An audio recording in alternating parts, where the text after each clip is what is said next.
बंदर और खरगोश की कहानी। एक जंगल में बहुत सारे जानवर रहते थे। उसी जंगल में एक बूढ़ा बंदर भी रहता था। बंदर अपनी होशियारी और चतुराई के लिए जाना जाता था। जंगल में जब किसी प्रकार की मुसीबत आती थी तो सभी जानवर अपनी समस्या का हल निकालने के लिए बंदर के पास ही जाते थे। उसी जंगल में एक बिल में एक खरगोश भी रहता था। एक बार खरगोश खाने की तलाश में कुछ दिनों के लिए बाहर चला गया, जिससे उसका घर बिल खाली हो गया। खरगोश का बिल खाली देखकर एक खरगोशनी उस बिल में रहने लगे। कई दिनों बाद जब खरगोश वापस आया तो उसने देखा कि उसके बिल में एक खरगोशनी रह रही है। अपने बिल में खरगोशनी को रहता देख खरगोश को बहुत गुस्सा आया और खरगोश ने खरगोशनी से अपना दिल खाली करने के लिए कहा, किंतु खरगोशनी बोली, मैं यहाँ कई दिनों से रह रही हूँ और अब इस बिल पर मेरा अधिकार है। इस बिल को मैं किसी भी हालत में खाली नहीं करूँगी। खरगोशनी की बात सुनकर खरगोश बोला, तुम तो अभी कुछ दिनों से ही इस बिल में रह रही हो, मैं तो यहाँ कई वर्षों से रह रहा हूँ। मैं कुछ दिनों के लिए बाहर चला गया तो तुम मेरे बिल पर कब्जा करना चाहती हो, मैं ऐसा नहीं होने दूंगा। क्वोट। इस प्रकार दोनों में काफी वाद विवाद होने लगा और समस्या का हल ना निकलते देख खरगोश और खरगोशनी उस बूढ़े बंदर के पास गए और दोनों ने उसे अपनी अपनी समस्या बतलाई। बूढ़े बंदर ने दोनों को समझाने का बहुत प्रयत्न किया, किंतु दोनों अपनी बात से टस से मस नहीं हुए। दोनों ही बिल छोड़ने के लिए तैयार नहीं थे। दोनों की बात सुनकर बूढ़े बंदर ने कहा, मैं बहुत देर से तुम्हारी बातें सुन रहा हूं और मुझे लग रहा है कि तुम दोनों में से कोई भी इस बिल को खाली नहीं करेगा। अब तुम दोनों बड़े हो गए हो और तुम्हारी शादी की उम्र भी हो गई है।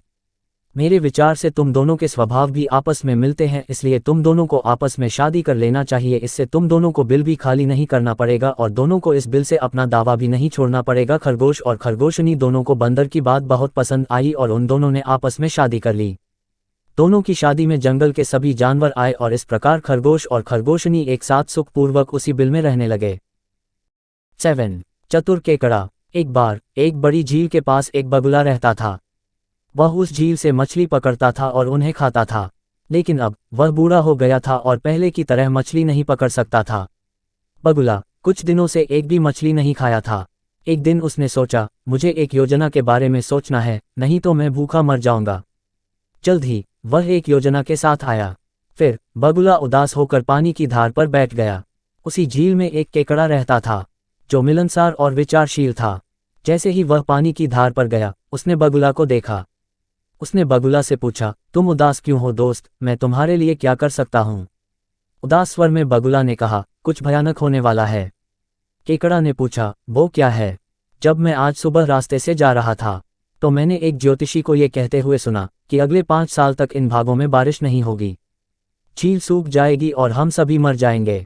बगुला ने बताया, यहाँ से कुछ दूर एक बहुत बड़ी झील है, मैं आप सभी को एक एक करके वहां ले जा सकता हूँ। सभी मछलियां खुश हुए और बड़ी झील में जाने के लिए तैयार हो गए। हर दिन बगुला एक एक करके मछलियां उठाता था और अपनी लंबी चोंच के बीच पकड़कर उड़ जाता था, लेकिन उन्हें किसी भी बड़ी झील में ले जाने के बजाय वह कुछ दूर ले जाकर उन्हें खा जाता था। कुछ दिनों के बाद केकड़ा बगुला के पास गया। उनसे पूछा, आप मछलियों को दूसरी झील में ले जा रहे हैं, आप मुझे कब ले जाओगे? बगुला ने अपने आप सोचा, मैं मछली खा खाकर थक गया हूँ। केकड़ा का मांस बहुत स्वादिष्ट होना चाहिए।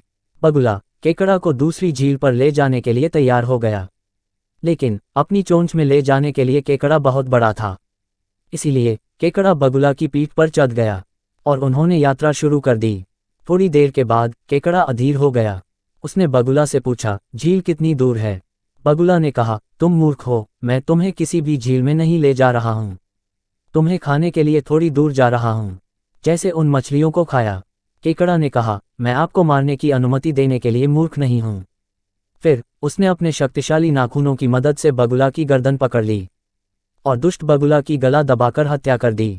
दोस्तों, आपको ये वीडियो कैसा लगा? अगर अच्छा लगा हो तो वीडियो को लाइक कर देना और इसी तरह का इंटरेस्टिंग कहानी सुनने के लिए हमारे चैनल को सब्सक्राइब कर लेना।